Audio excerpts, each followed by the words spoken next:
अध्यक्ष महोदय, Jharkhand coaching centre नियंत्रण एवं नियम विधेयक 2025 के संदर्भ में ये कहना है कि विधेयक की प्रस्तावना के क्रम में संख्या 17 के खंड 2 के बिंदु में नया घ के बाद अंगा पर हर कोचिंग सेंटर में ये सुझाव है अध्यक्ष महोदय, माननीय मंत्री जी को आपके माध्यम से, कि हम लोग देखते हैं कि बहुत जगह दिल्ली में बेसमेंट में या रांची में कई बेसमेंट में कोचिंग सेंटर, जहां पार्किंग का जगह है वहां पर कोचिंग सेंटर चल रहा है और घटना दुर्घटना वहां पर वेंटिलेशन का भी जगह नहीं रहता है, छात्र छात्राओं को वहां पर बहुत असुविधा होती है। तो उसमें एक ऐड कर दिया जाए कि हर कोचिंग सेंटर के छात्र छात्राओं की सुरक्षा के दृष्टिकोण से पढ़ाई की व्यवस्था भवन के भूतल पर नहीं होनी चाहिए। तो इससे जो बेसमेंट में कोचिंग सेंटर लगातार चल रहे हैं, दिल्ली में एक दुर्घटना भी घटी थी, बच्चों लोगों की पानी भरने से वहां मौत हो गई थी। तो इसको एक सुझाव के रूप में मेरा आग्रह है कि किया जाए। और दूसरा, 17 के खंड 2 में बिंदु अंगा के बाद 6 पर हर कोचिंग छात्र छात्राओं की पाठ्यक्रम फीस की सुरक्षा की गारंटी सुनिश्चित होना चाहिए। अभी हम लोग देखें कि कई कोचिंग सेंटर, बड़े बड़े संस्थान पैसा बच्चों का लेकर लापता हो गए। कोई 2 लाख ले लिया, कोई 3 लाख ले लिया और उस पर एफआईआर हो रहा है। पूरे झारखंड में मेडिकल छात्रों के लिए, इंजीनियरिंग छात्रों के लिए कई कोचिंग सेंटर है और उनका फीस जो वो संस्था ले रहा है, और अगर 3 लाख रुपया करके ले रहा है और 100 बच्चा से लिया तो 3 करोड़ रुपया लिया और झारखंड से कई जगह लेके करीब 40-50 करोड़ कलेक्ट किया, उसके बाद ऑफिस का शटर बंद करके और लापता हो गया। तो ये सुनिश्चित हो कि जो अभिभावक का पैसा बच्चों के लिए कोचिंग सेंटर में एडवांस में डिपॉजिट हो रहा है, उसका फीस का गारंटी का कुछ सरकार को इसमें प्रावधान जोड़ना चाहिए। माननीय मंत्री जी। मान्यवर, माननीय सदस्य का संशोधन तो प्रवर समिति में भेजने का था, लेकिन जो सुझाव दिए बड़ा वास्तव में अच्छी सोच के साथ उन्होंने एक सुझाव दिया, मैं इसकी सराहना भी करता हूं। माननीय सदस्य को मैं आपके माध्यम से यह आश्वस्त करना चाहूंगा कि इस बिल को लाने के लिए भी हम लोगों ने पिछले 5 महीनों में लगातार बहुत सारी परिस्थितियों का मूल्यांकन किया है, सारी चीजों को समझा है। पूरे देश के जिन राज्यों में कोचिंग सेंटर के रेगुलेशन के जो भी एक्ट्स चल रहे थे, उन एक्ट्स का अध्ययन किया है और उसके उपरांत यह बिल सदन के समक्ष प्रस्थापित किया गया है। माननीय सदस्य ने बेसमेंट का जो सवाल उठाया, इसमें बकायदा वर्गीकृत किया गया है कि प्रत्येक कोचिंग संस्थान को अपने प्रत्येक छात्र के लिए कितनी वर्ग फीट की जमीन मुहैया करानी होगी, वेंटिलेशन मुहैया कराना होगा, वॉशरूम मुहैया कराना होगा, साफ जल की व्यवस्था करनी होगी और हर कोचिंग संस्थान के हर कक्ष में कैमरे की व्यवस्था करनी होगी। तो मेरा यह स्पष्ट मानना है, मैं माननीय सदस्य की चिंता को दूर करता हूं कि इस बिल ने उन तमाम चीजों को एड्रेस किया है। हम लोगों ने एड्रेस किया है कि हमारे बच्चे अगर पढ़ने जा रहे हैं तो वैसी स्थिति में हम उन बच्चों के हितों को सर्वोपरि मानते हैं, हम उनके व्यावसायिक हितों को सर्वोपरि नहीं मानते हैं, हम अपने बच्चों के हितों को सर्वोपरि मानते हैं, जिसके चलते इस बिल में तमाम वो प्रावधान किए गए हैं। मैं थोड़ा सा और एलिब्रेट कर देता हूं, थोड़ा सा और विस्तार में बता देता हूं। जैसे इसमें हम लोगों ने आईडीज क्रिएट की हैं। कोचिंग सेंटर के लिए सीसीआर आईडी है, हर कोचिंग सेंटर का मान्यवर एक यूनिक नंबर नेम होगा, यूनिक नंबर है। उसी तरीके से हर स्टूडेंट के लिए हम लोगों ने स्टूडेंट आईडी क्रिएट की है, प्रत्येक स्टूडेंट का एक यूनिक आईडी होगा। संस्थानों में पढ़ाने वाले ट्यूटर्स का हम लोगों ने आईडी क्रिएट किया है। अलावे इसके जिनके पास 1000 से ज्यादा बच्चे होंगे, उनको एक साइकोलॉजिस्ट को अपने यहां रखना होगा कि हम दूसरा कोटा नहीं बनना चाहते हैं। हम ये चाहते हैं कि बच्चों के मानसिक स्वास्थ्य का ध्यान रखने के लिए एकदम प्रशिक्षित व्यावसायिक लोग वहां मौजूद हों, जो हमारे बच्चों के मानसिक स्वास्थ्य का ध्यान रखें।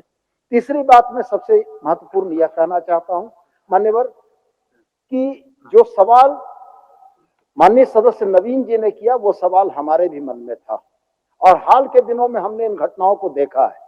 हमने इस घटनाओं को देखा है कि किसी बड़े नामचीन संस्थान का बोर्ड लगाकर छात्रों से, बच्चों से पैसे ले लिए गए और वो संस्थान राज्य के एक जिले में, एक शहर में अपना शटर बंद करके भाग गया। लेकिन ये सबसे बड़ा दुर्भाग्य था कि राज्य के दूसरे शहर में, दूसरे जिले में वो संस्थान चल रहा था। इस एक्ट में यह प्रावधानित किया गया है कि हम सिर्फ फ्रेंचाइजी को नहीं दंडित करेंगे, हम फ्रेंचाइजी के साथ साथ फ्रेंचाइजर को भी दंडित करेंगे।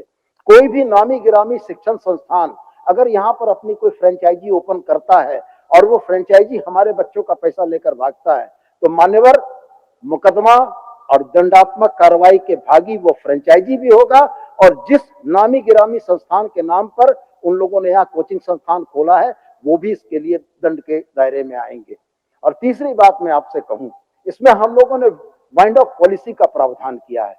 कोई भी संस्थान यदि अपने किसी भी प्रशिक्षण के करिकुलम को या किसी कोर्स को यदि बंद करना चाहता है तो उसको बिल्कुल स्पष्ट यह डिस्प्ले करना पड़ेगा कि अगर उसने 1 साल के लिए एक सर्टेन अमाउंट लिया है तो 3 महीने के बाद जब वो पाठ्यक्रमों को बंद कर रहा है तो उसको यह पैसा वापस करना होगा और कितने दिनों के अंदर में करना होगा।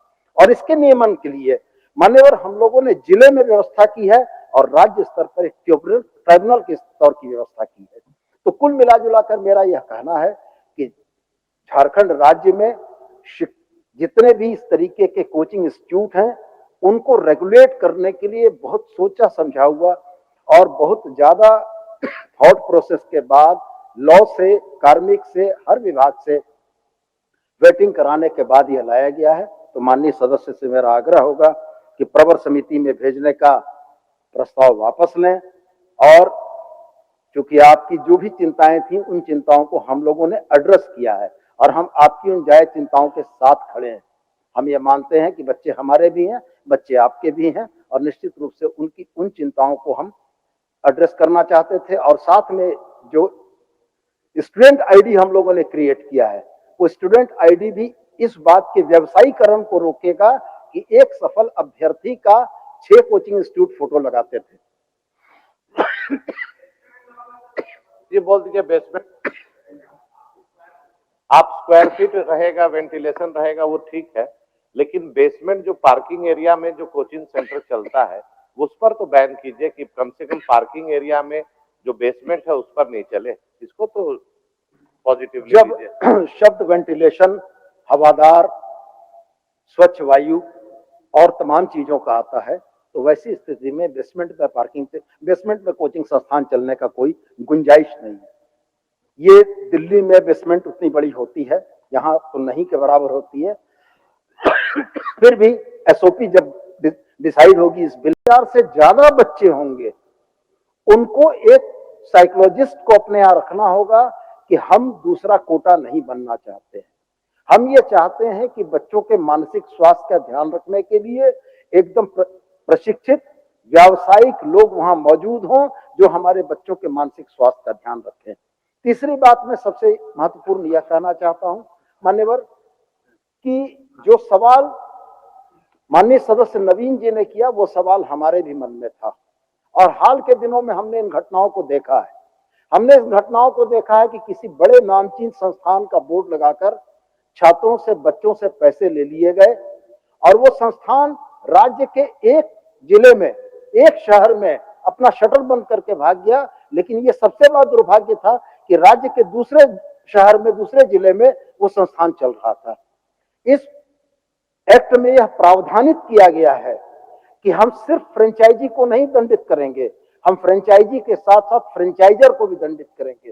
कोई भी नामी गिरामी शिक्षण संस्थान अगर यहाँ पर अपनी कोई फ्रेंचाइजी ओपन करता है और वो फ्रेंचाइजी हमारे बच्चों का पैसा लेकर भागता है तो मान्यवर मुकदमा और दंडात्मक कार्रवाई के भागी वो फ्रेंचाइजी भी होगा और जिस नामी गिरामी संस्थान के नाम पर उन लोगों ने यहाँ कोचिंग संस्थान खोला है वो भी इसके लिए दंड के दायरे में आएंगे।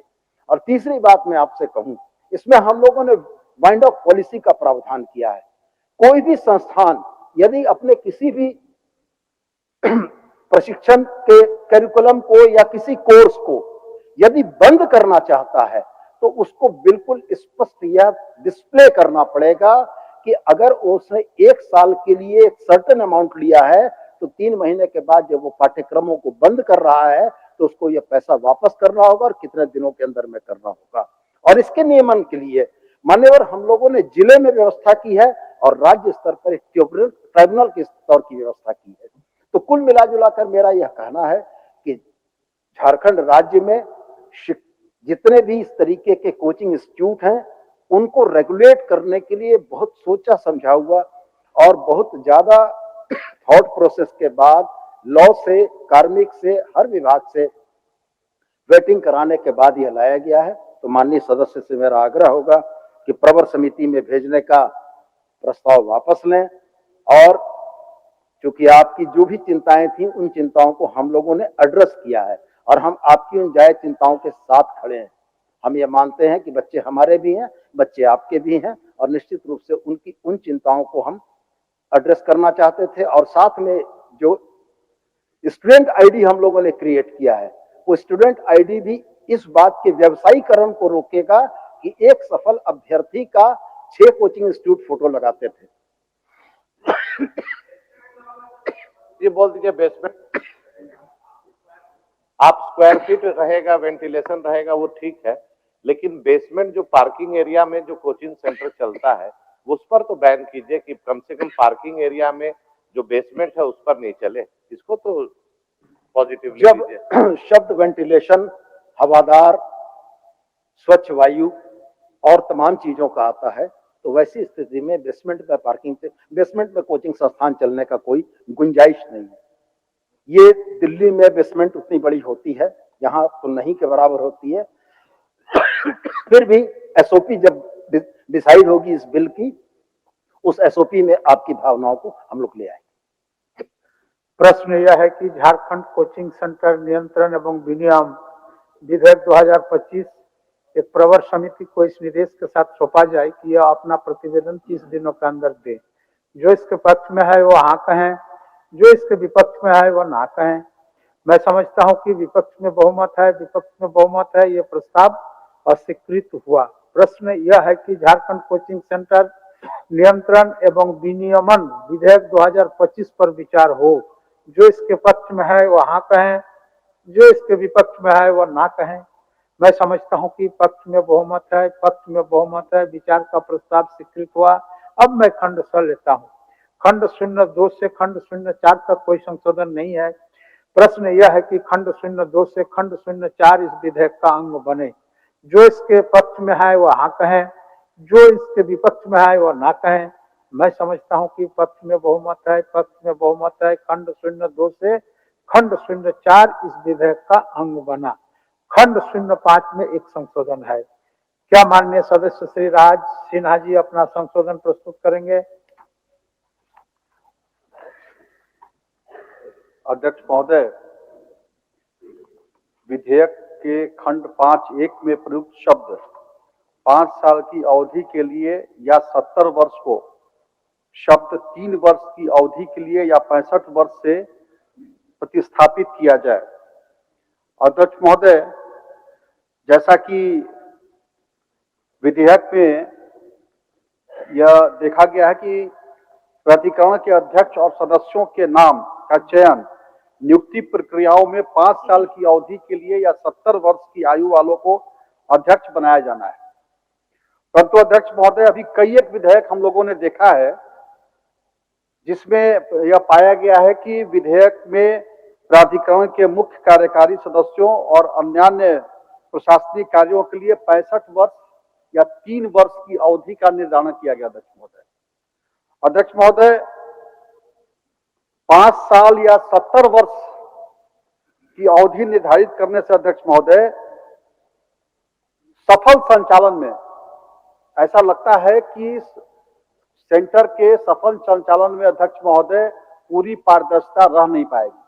कहीं कोई गड़बड़ी हुई, कहीं कोई अनियमितता हुई तो उसकी समीक्षा अब 5 साल तक इंतजार करना पड़ेगा अध्यक्ष महोदय। तो यह 5 साल जो सदस्य रहेंगे अध्यक्ष महोदय, अध्यक्ष उनकी मनमानी भी चलेगी।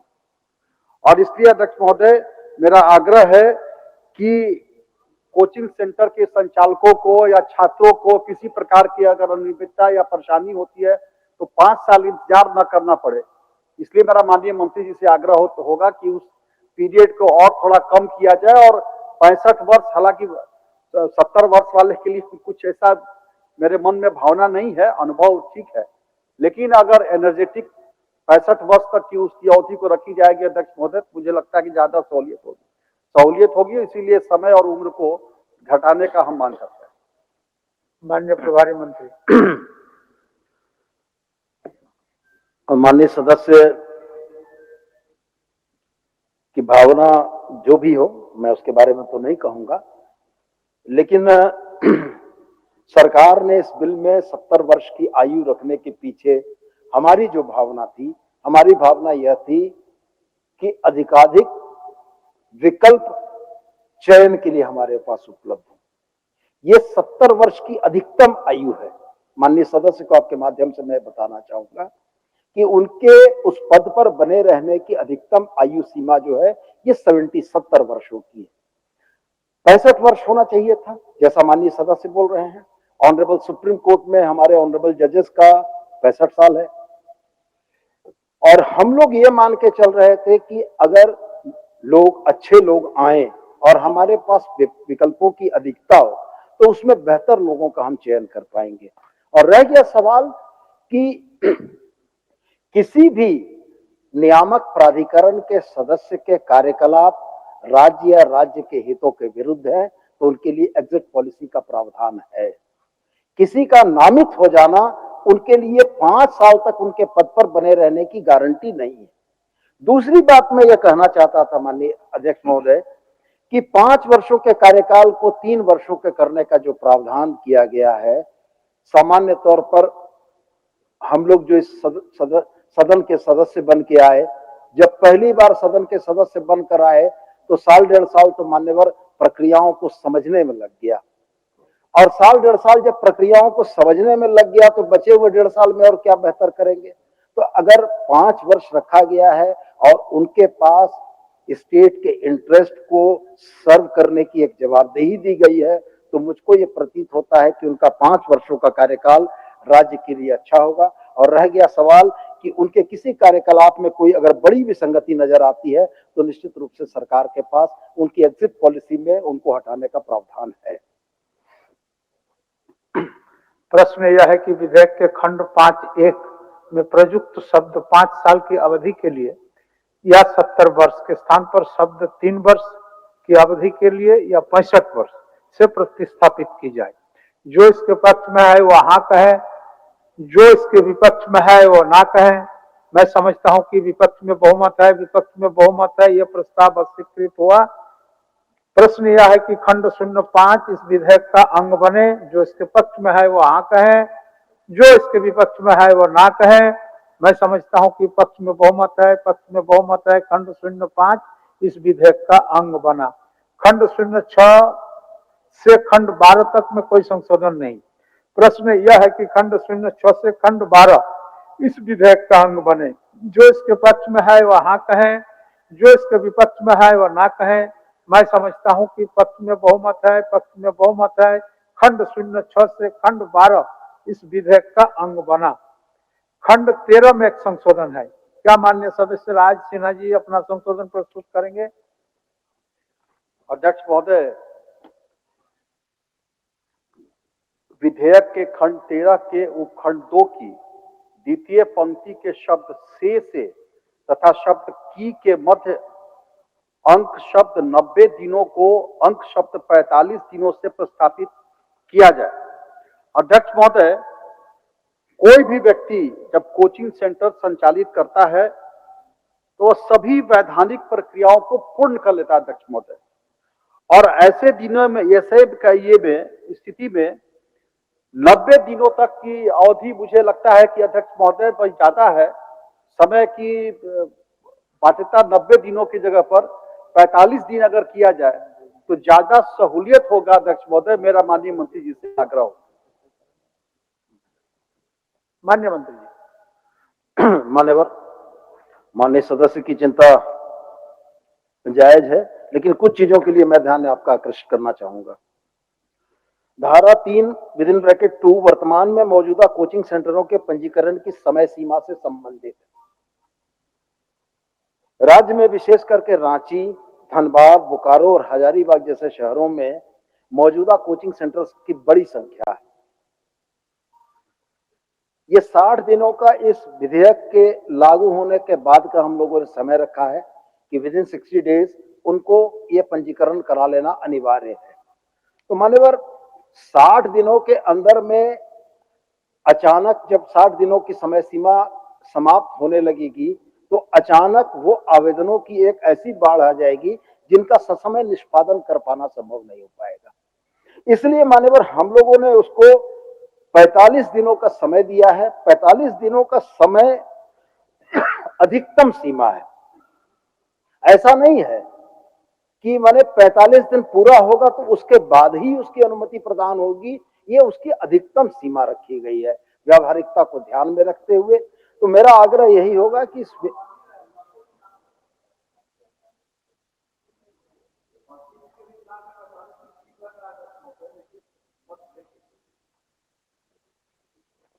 मान्यवर इसीलिए हमने कहा कि 45 दिनों की समय सीमा के लिए ये बाध्यता हो जाएगी कि उसका डिस्पोजल टाइम पर नहीं हो पाएगा।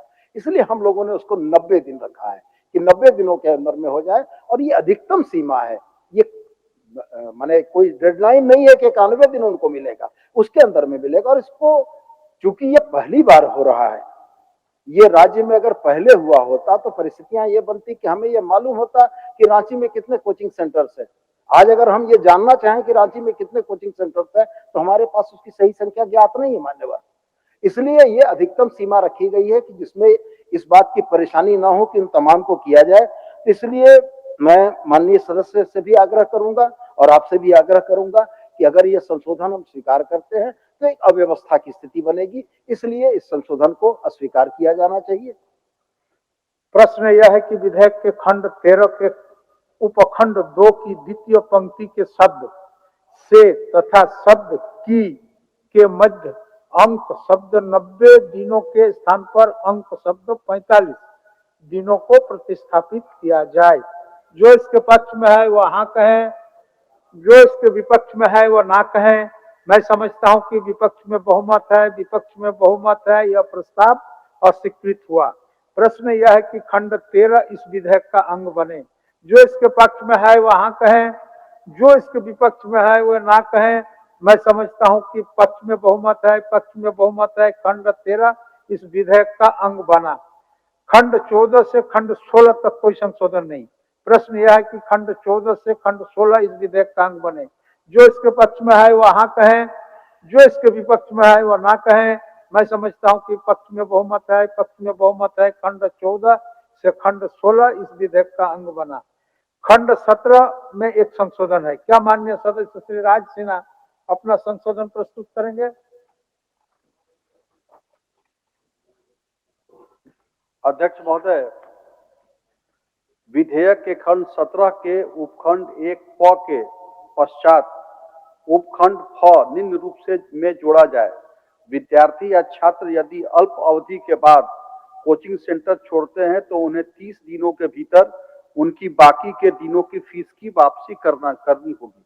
अध्यक्ष महोदय, यह बड़ा महत्वपूर्ण विषय खास करके झारखंड के लिए भी, हमारे राज्य के लिए भी जुड़ा हुआ अध्यक्ष महोदय। और माननीय मंत्री जी भी या पूरा सदन इस भावना से सहमत होगा अध्यक्ष महोदय कि यह राज्य कृषि प्रधान और कृषकों की और खास करके खेती पर निर्भरता ज्यादा है। गरीब किसान मजदूर उनके बच्चे कोचिंग में पढ़ने जाते हैं अध्यक्ष महोदय, और किसी कारणवश उनको समस्या आती है या और किसी कारणवश अध्यक्ष महोदय वो अल्प अवधि में ही कोचिंग को छोड़ देते हैं तो उनकी फीस वापसी के दिन को जो वापसी का समय सीमा अध्यक्ष महोदय वो बेचारे भटके नहीं। इसलिए उसको मेरा मांग है अध्यक्ष महोदय माननीय मंत्री जी से कि उसको 30 दिन किया जाए, 90 दिन से हटा करके उसको 30 दिन किया जाए, जिससे उन तमाम अभिभावकों को और बच्चों को सहूलियत हो सके। माननीय मंत्री जी। मान्यवर, माननीय सदस्य ने जो संशोधन के प्रस्ताव दिए हैं उसकी धारा 13 के खंड 6 के अंतर्गत सभी कोचिंग सेंटरों को आवेदन के समय अपनी फीस वापसी नीति प्रस्तुत करने तथा धारा 13(7) के अंतर्गत अपनी संस्थागत वेबसाइट पर अपनी फीस वापसी नीति प्रकाशित करने का प्रावधान किया गया है। धारा 27 के अंतर्गत कोचिंग सेंटर के समापन के संबंध में खंड 2 में कहा गया है कि धारा 1 में निर्दिष्ट सूचना प्राप्त होने पर समिति एक पर्यवेक्षण प्राधिकारी की नियुक्ति करेगी, जो यह सुनिश्चित करेगा कि जिस व्यक्ति के अधीन कोचिंग सेंटर पंजीकृत किया गया है उसने कोचिंग सेंटर में नामांकित विद्यार्थियों के पाठ्यक्रम पूरा करने के लिए आवश्यक व्यवस्था कर दी है और कोचिंग सेंटर की शुल्क वापसी नीति के अनुसार शुल्क वापस कर दिया है। अतः इन तथ्यों को ध्यान में रखते हुए कि किसी भी कोचिंग सेंटर में नामांकित छात्रों के हितों की रक्षा के लिए उचित प्रावधान किए गए हैं, इसलिए मैं यह मानता हूं कि इसमें संशोधन की आवश्यकता नहीं है।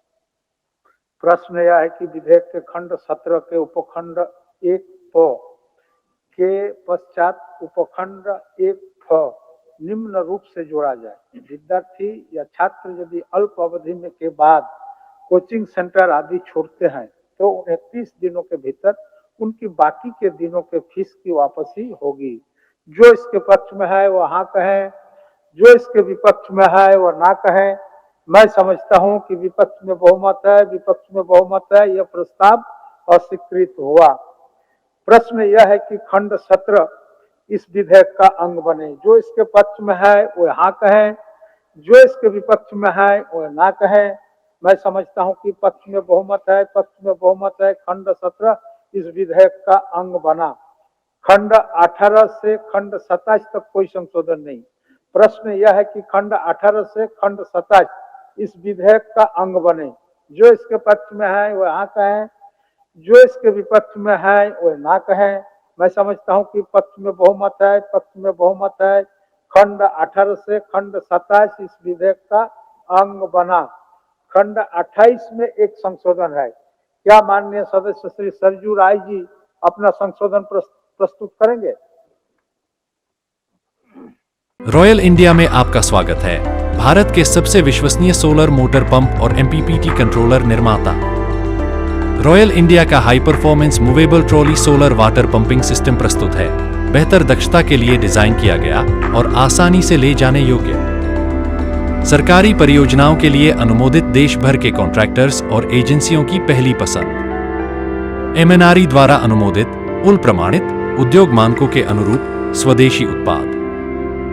सार्थक ऊर्जा समाधान के लिए हमारे साथ साझेदारी करें।